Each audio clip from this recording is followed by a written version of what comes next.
여러분, 사도 바울은 일생을 살면서 지중해 연안에 여러 민족과 사람들에게 복음 전하는 일에 자기 일생을 내어드렸습니다.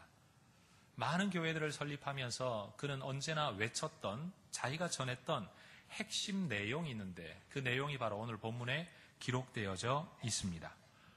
처음에 사도 바울도 이것을 전해 받았었고, 사도 바울도 누군가에게 전해 주었고, 또 그렇게 전해받은 누군가가 전하고 전해서 오늘 이 자리에서 예배드리는 저와 여러분에게까지 이 복음의 내용이 전달되었습니다. 그래서 오늘 성경 1절을 보면 형제들아 내가 너희에게 전한 복음을 너희에게 알게 한다. 내가 전해줌으로 너희가 알게 되기를 원한다. 이것은 너희가 받은 것이다. 그리고 너희가 그것을 믿고 그 위에 서 있는 것이다. 그러므로 너희가 교회가 되었다. 이렇게 이야기합니다. 여러분 한번 따라해 봅시다. 복음은 전해받은 것을 전해주는 것이다. 여러분, 하나님은 이 방법으로 교회를 세워 나가셨습니다. 여러분은 예수 그리스도의 십자가의 죽음과 부활의 복음을 전해 받았습니다. 이제 우리에게 남은 것은 이것을 누군가에게 전해 주는 것입니다. 바로 그러한 관계성 속에서 일어나는 전도를 통해서 하나님은 하나님의 나라를 이루어 가시고 영광을 받으시고 영혼들을 구원시켜 나가십니다.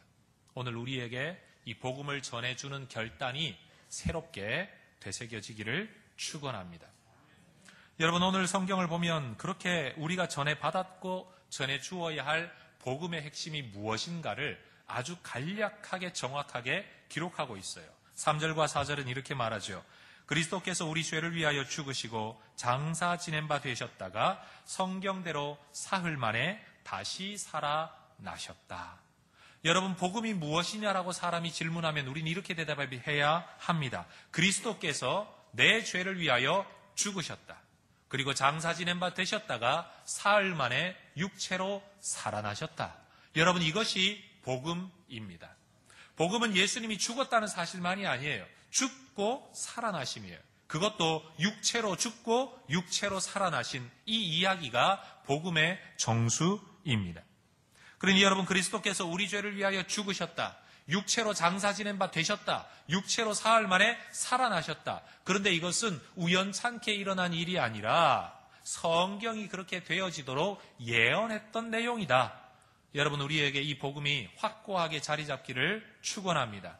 사람들이 복음이 무엇이냐고 물으면 이 3절과 4절의 내용을 분명하게 들려주시기 바랍니다. 예수님이 당신이 죄를 위해 죽으셨습니다. 그리고 장사 지낸 바 되셨다가 무덤에서 육체로 부활하셨습니다. 만약 당신이 이것을 믿기만 한다면 당신도 구원을 얻고 예수처럼 부활하게 될 것입니다. 이것이 당신에게 주어지는 복음입니다. 여러분, 우리 안에 복음이 분명하기를 다시 한번 축원합니다.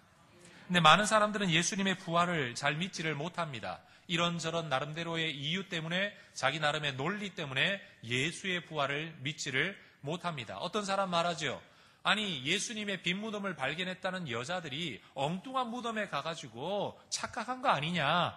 그러나 여러분, 엉뚱한 무덤에 갈 수 없는 이유가 그 예수님의 장사 지내는 무덤에 한 여인만이 아니라 여러 여인이 다 지켜보았고 그 자리 앞에서 묵상을 했고, 그리고 난 다음에 특별히 여러분, 남의 빈 무덤에 쫓아갔다면 그 무덤에 병사들은 왜 있었을까요? 거기에 분명히 지키고 있었던 병사들만 보아도 그곳이 바로 예수님의 무덤이었다는 증거가 되는 겁니다. 어디 그뿐입니까? 종교 지도자들이 돈을 주고 무덤에서 제자들이 예수의 시신을 훔쳐갔다고 소문낸 그 이야기가 유대 사방에 다 퍼져서 전해 내려져 오기는 하지만 여러분, 병사들이 지키고 있는 그 무덤 절대 작은 무덤이 아닙니다. 이스라엘의 무덤은 돌로 아니면 바위 같은 데를 파내어 가지고, 특히 석회로 되어 있는 돌산을 파내어 가지고 무덤을 쓰는데, 거기에 무덤에 시신을 들고 사람들이 들어갈 정도로 입구가 넓습니다. 그 입구를 다 막으려면, 특별히 또 들짐승들이 들어가지 않게 하려면 완전히 밀봉하게 막아야 되는데 큰 돌이 있어야 합니다. 내 앞에 병사들이 지키고 있는데 몰래 와서 시신을 도둑질해 갔다. 있을 수가 없는 일 아니겠습니까? 여러분, 문을 열고 들어와도 소리가 들려지고 몇 사람의 병사들이 지키고 있었는데 그 큰 돌 무덤 문을 열고 예수를 훔쳐가는데 병사들이 몰랐다는 건 말이 되지 않는 이야기라는 겁니다. 어디 그뿐입니까?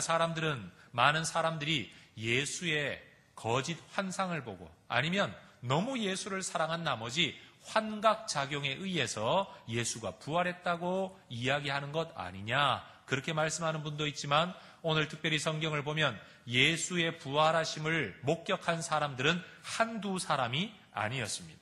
여러분, 성경을 읽어보겠습니다. 5절부터 8절을 같이 한번 읽어봅니다.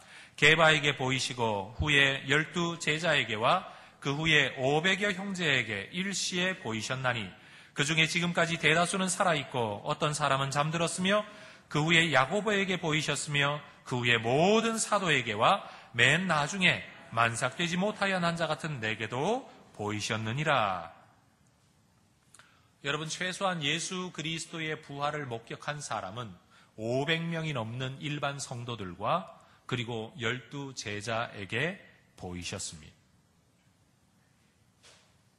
여러분, 500명이 넘는 사람들이 갑자기 환각작용이 일어났다는 건 있을 수 없는 이야기입니다.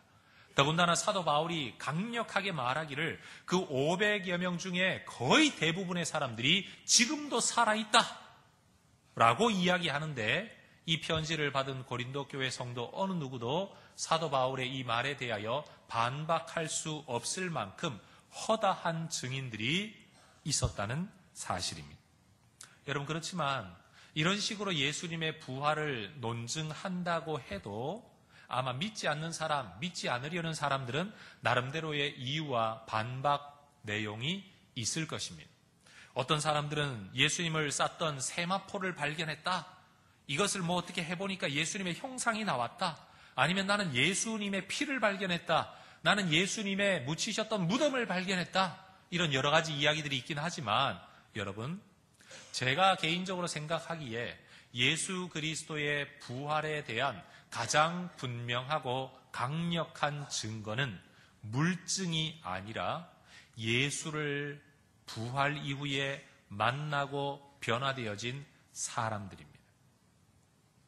예수님의 제자들은 겟세마네 동산에서 예수님이 사로잡힐 때에 자기도 붙잡힐까봐, 혹시라도 죽임을 당하게 될까봐 두려워 다 도망갔던 사람들입니다. 그렇게 담대한 사람들이 아니었습니다.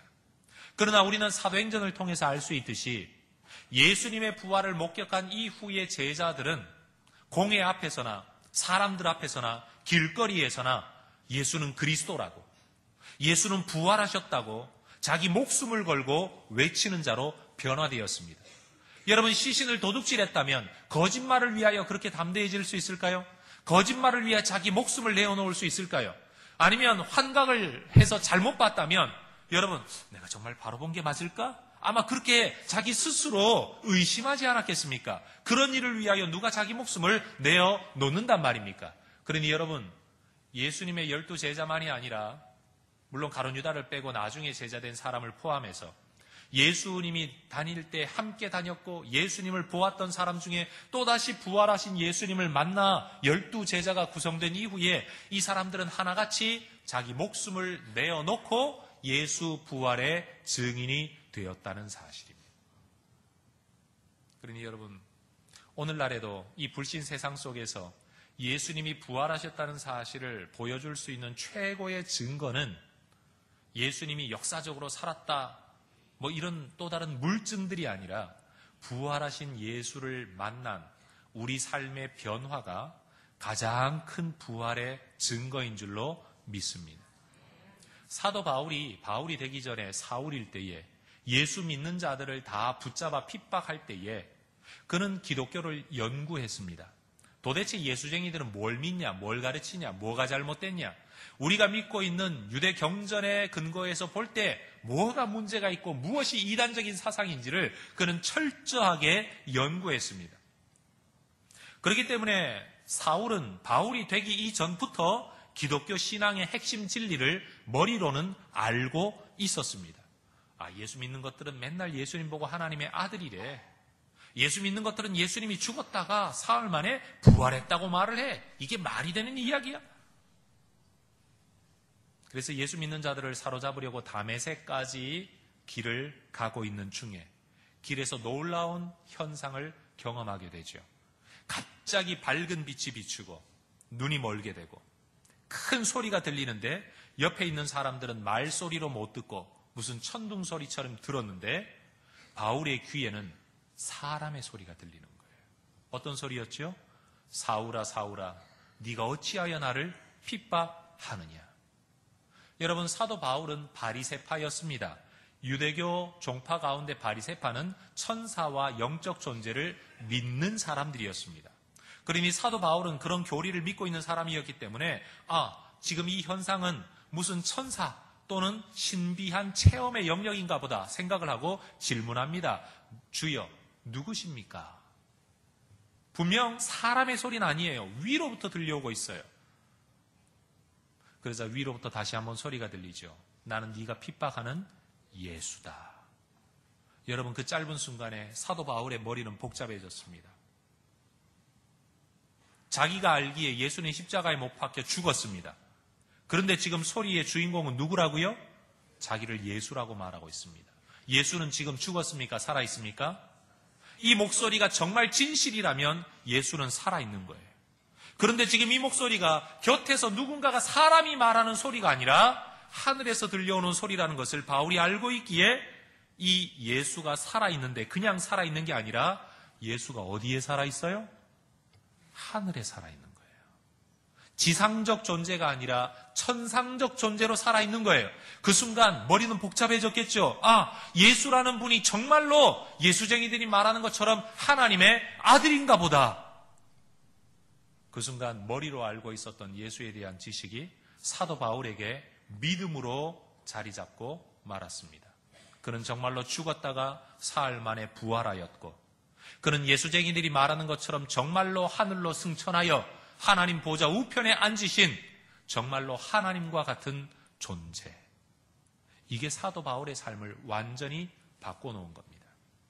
여러분, 그래서 사람들은 사울이 부활의 여러 증거들을 말하지 아니하고 그저 내가 이렇게 되었다는 그 증거 하나만으로도 사람들은 부활의 복음을 믿었습니다. 그 수많은 지중해 연안에 있는 교회들이 사도 바울의 증언을 듣고 이 복음을 믿음으로 받아들였다는 겁니다. 여러분, 우리는 다른 사람으로 하여금 예수를 믿게 하거나 아니면 복음을 전하려고 할 때에 우리는 자꾸만 어떤 증거를 가지고 가려고 합니다.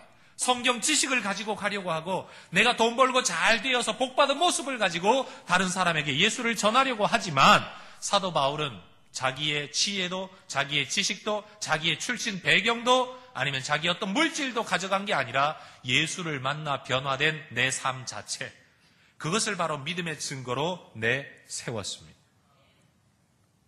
여러분, 한번 따라해 봅시다. 가장 분명한 부활의 증거는 예수를 만나 변화된 나의 삶이다. 여러분, 이것이 여러분의 삶에도 이루어지기를 주의 이름으로 축원합니다. 이 불신 세상 속에서 예수님 살아계시다, 예수님이 우리의 구세주다라는 것을 이야기할 수 있는 가장 강력한 증거는 그 예수를 만나 변화된 나의 삶입니다. 야, 너 요즘 교회 다닌다며? 어떻게 가게 됐어? 어때? 뭐 그렇지 뭐. 이런 모습으로서는 예수가 살아있다는 것이, 예수로 말미암아 우리의 삶이 거듭난다는 것이 다른 사람에게 전해질 수가 없습니다. 야, 너 요즘 좀 이상해졌어. 너 왜 그러냐? 나 예수 믿거든. 야, 예수가 밥을 먹여주나 죽을 먹여주냐? 아니야, 너도 예수 믿어야 돼.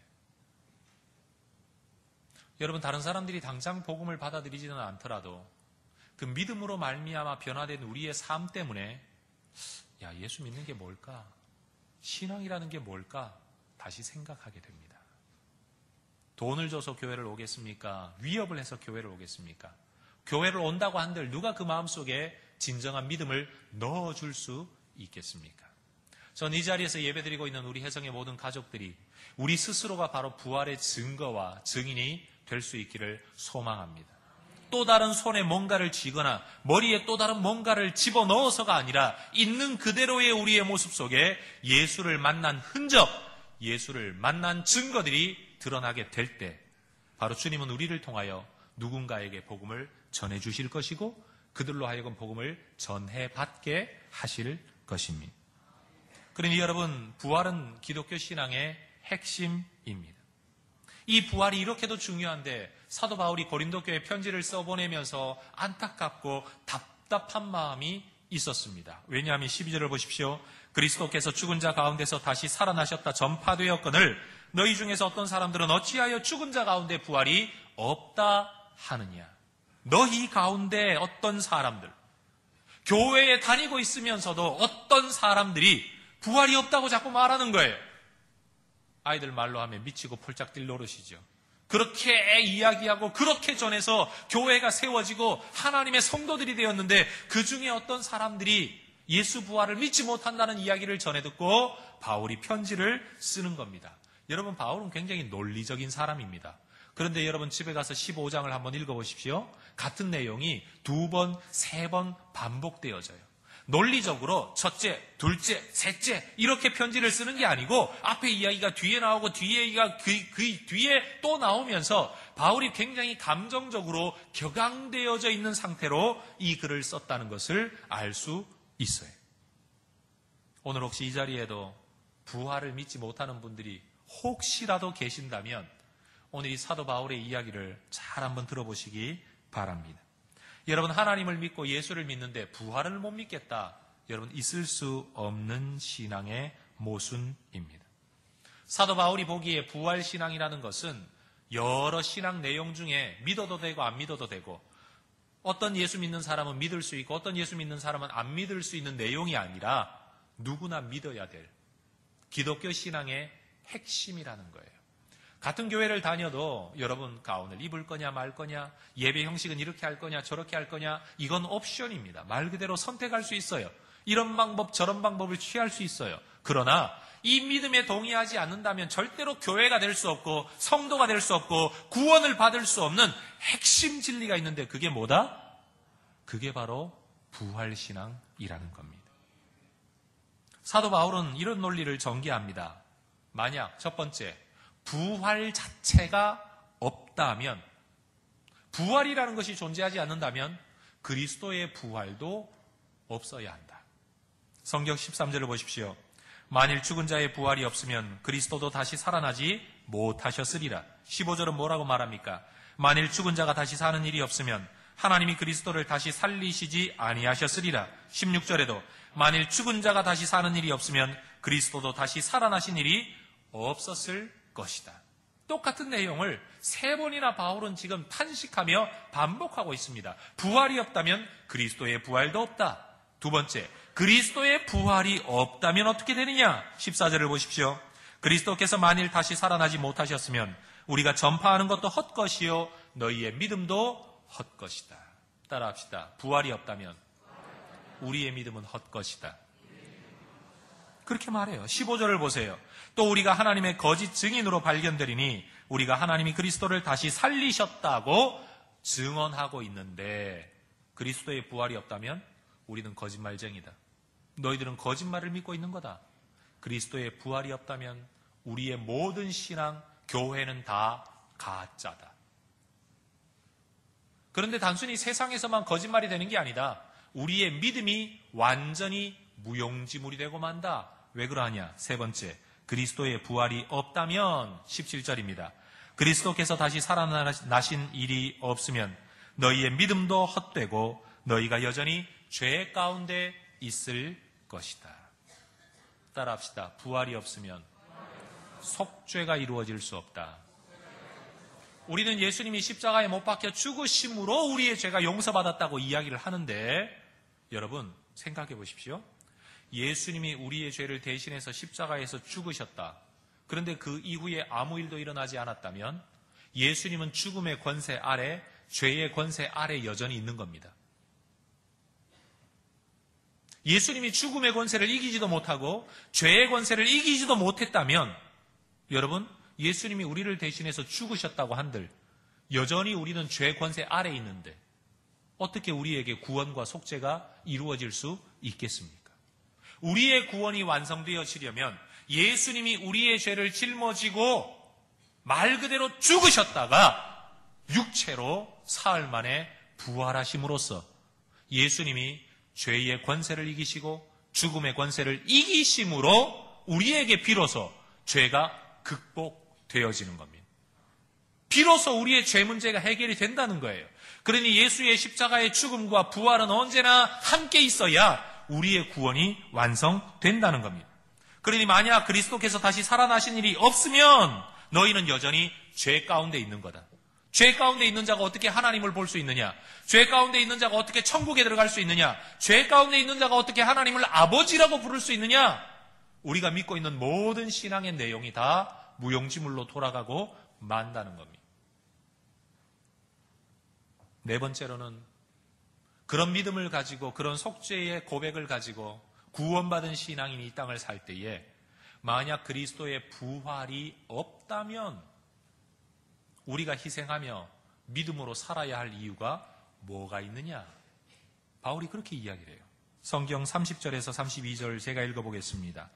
또 어찌하여 우리가 언제나 위험을 무릅쓰리요? 형제들아, 내가 그리스도 예수 우리 주 안에서 가진 바 너희에 대한 나의 자랑을 두고 단언하노니 나는 날마다 죽노라. 내가 사람의 방법으로 에베소에서 맹수와 더불어 싸웠다면 내게 무슨 유익이 있으리요? 지금 사도 바울이 하고 있는 이야기는 이것입니다. 그리스도로 말미암아 견뎌야만 했던 수많은 핍박의 다양성을 우리에게 설명하면서 그는 나는 날마다 죽는다. 이게 내면의 고백, 내면의 갈등만을 이야기한 게 아니라 내 삶 자체가 정말 날마다 죽임을 당하는 것 같은 위협 속에서 살아가고 있다는 겁니다. 무엇 때문에? 그리스도 예수의 십자가 죽음과 부활을 믿는 믿음 때문에, 그것을 전하는 희생적 사역 때문에. 근데 만약 부활이 없다면 내가 이러고 살아야 될 이유가 무엇이 있냐는 거예요. 그래서 32절은 계속 이렇게 말하죠. 죽은 자가 다시 살아나지 못한다면 내일 죽을 터이니 먹고 마시자. 그러고 살아야 되지 않냐. 왜요? 죽음 이후에 세상이 없다면, 죽음 이후에 삶이 없다면, 이 땅이 전부라면 이 땅에서 누릴 수 있는 만큼 누리고 해보고 싶은 만큼 해보고 즐기고 싶은 만큼 즐기고 사는 게 그게 맞지 않냐. 그런데 내가 지금 맹수와 더불어 싸우는 것과 같은 인생을 살아가는 이유가 뭐냐? 죽음 이후가 있기 때문이라는 겁니다. 그래서 19절에서도 그렇게 말을 해요. 만일 그리스도 안에서 우리가 바라는 것이 다만 이 세상의 삶뿐이라면 모든 사람 가운데 우리가 더욱 불쌍한 자이리라. 제가 나이 20살에 운전면허 시험을 한번 따보겠다고 학원을 좀 다닌 일이 있었습니다. 학원을 다니는데 같은 시간대에 이 학원을 다니는 사람들이 어느 날 우리 이것도 인연인데 서로 통성명이나 하고 지내자고 차나 한잔 마시자고 찻집을 가게 되었습니다. 여러 부류의 분들이 이렇게 모여 앉아서 뭐 하시는 분이십니까? 뭐 하시는 분이십니까? 제가 그랬죠. 저는 신학교를 다니고 앞으로 목사가 될 사람입니다. 그랬더니만 옆에 있던 어떤 아가씨가 갑자기 아이고 불쌍해라.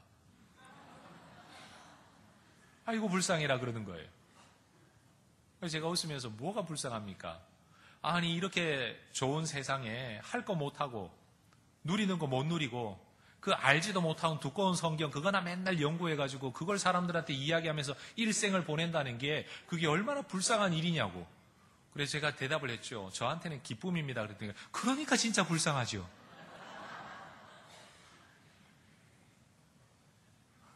오늘 이 자리에도 다 불쌍한 분들이 모여 계신 줄 믿습니다.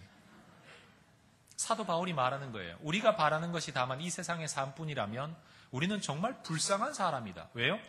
하고 싶은 거 못하고 누릴 거 못 누리고 그리고 죽어라고 신앙생활을 했는데 기껏 죽고 나니까 그 다음 천국이 없다.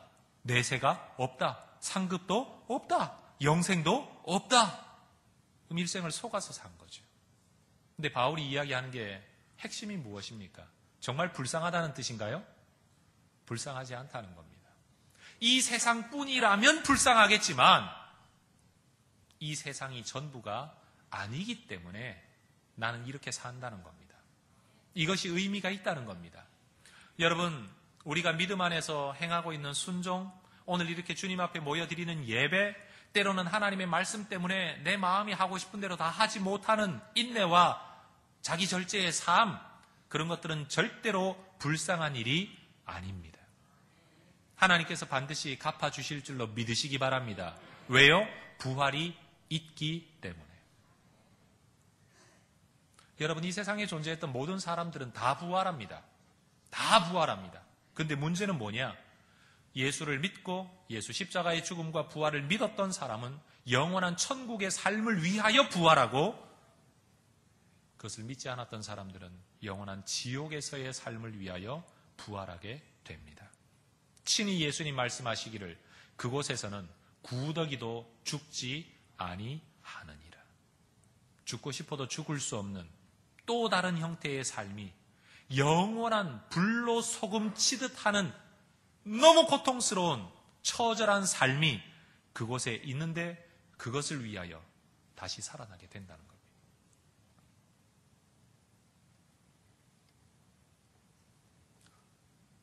여러분, 우리가 행하는 모든 믿음의 삶이 주님 안에서 귀한 것임을 여러분 믿으시기 바랍니다. 오늘 제가 이렇게 설교하는 것, 여러분이 예배하는 것, 그리고 저는 설교를 통하여 예배하고 또 교회를 섬기고, 세상 그 어떤 즐거움보다도 우리가 기도하고 말씀을 나누는 일에 기쁨을 느끼는 이 모든 것들이 절대로 무익한 것이 아닙니다. 왜냐하면 부활이 있기 때문에. 여러분, 죽어서만 우리가 부활할 것이 아니라 우린 이 땅을 살면서도 부활신앙을 확고히 붙잡아야 합니다. 왜요? 예수님께서 십자가를 지시는 삶이 가능했던 이유는 우리 하나님께서 그를 살리실 것을 믿었기 때문이고, 또 예수님의 십자가의 삶이 무익하지 않았던 것은 결국 순종하는 예수 그리스도를 하나님이 살리시고 하나님 보좌 우편으로 올리셨다는 사실입니다. 우린 이것을 가리켜 승귀라고 합니다. 존귀한 자리로 올리우셨다. 승귀. 여러분, 우리가 예수 그리스도의 십자가를 지는 삶을 뒤따라갈 때에 주님은 우리를 다시 살리시고 우리를 높이실 것입니다. 오늘 내가 세상에서 낮은 길을 택해서 내려간다고 할지라도 주님은 우리를 반드시 다시 살리시고 우리를 높이실 것입니다. 그러니 여러분, 우리가 이 땅을 살면서 제자도가 가능해질 수 있는 삶의 근거는 어디에 있느냐? 바로 부활을 믿는 믿음에 있는 겁니다. 여러분, 이 부활의 신앙을 가지고 오늘 인내와 소망, 헌신과 기쁨의 삶을 살아가시기를 축원합니다.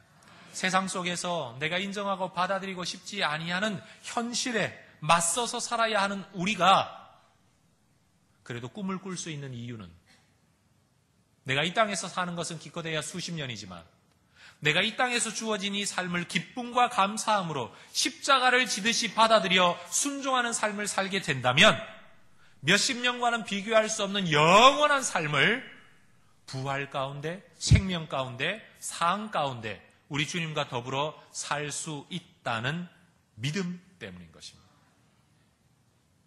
그래서 여러분, 오늘 희생하지 못하는 이유는 부활을 믿지 못하기 때문이고, 오늘 헌신하지 못하는 것도 부활을 믿지 못하기 때문이고, 오늘 내가 나를 내려놓지 못하는 이유도 부활 이후에 이 일로 말미암아 내가 높임받게 될 것을 믿지 못하기 때문입니다.